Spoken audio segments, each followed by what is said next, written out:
Good afternoon.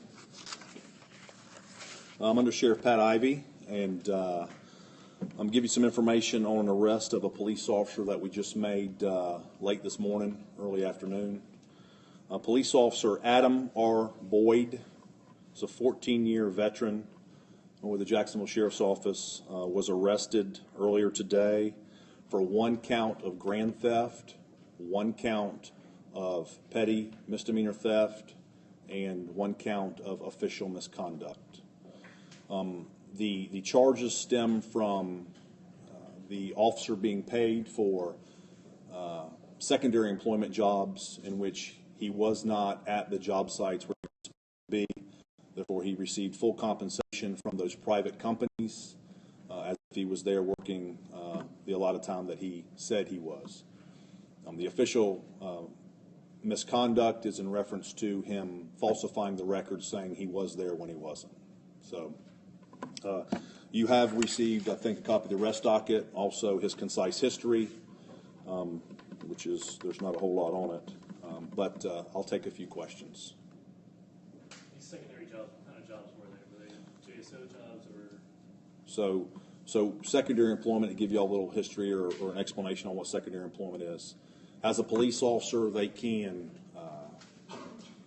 the citizens make requests for security at apartment complexes, shopping malls, various jobs such as that, and that's exactly what these jobs were, security at a couple apartment complexes and shopping centers. They still have full police authority. They wear the police uniform. They drive their issued car. They do that with a fee attached to it that is payable back to the city.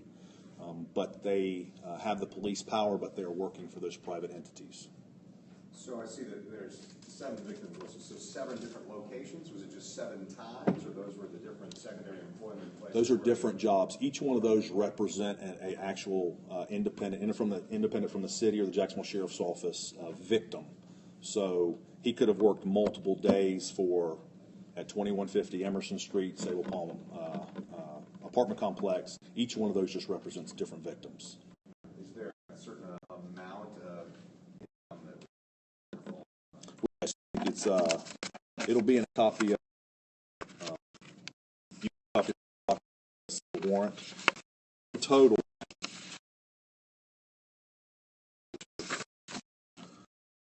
petty theft stems from 71 80.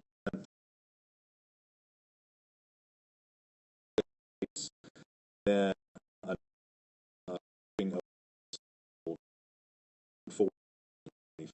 so of to once the misdemeanor. So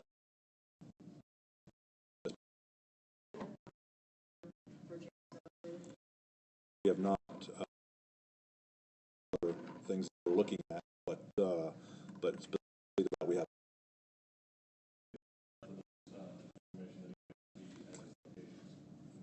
Was a separate, non-related allegation of misconduct complaint.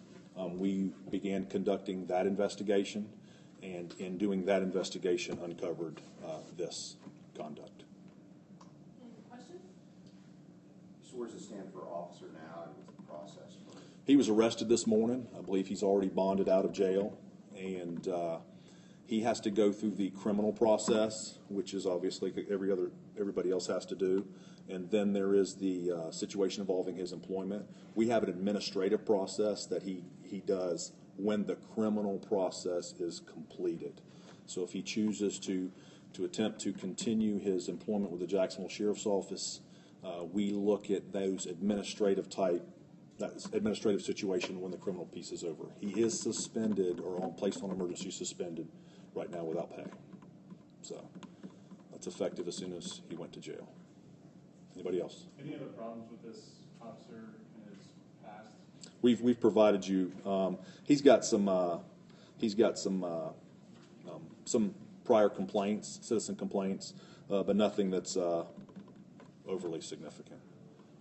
Any other questions? So what kind of duties was this officer involved in right now? What was a typical shift? He is assigned to patrol and enforcement, and I believe assigned to Zone 2, which is Arlington area. and I think he's a member of the CPR team in Zone 2. I'm getting a head nod, yes. So yes. Anybody else? All right. Perfect, thank you.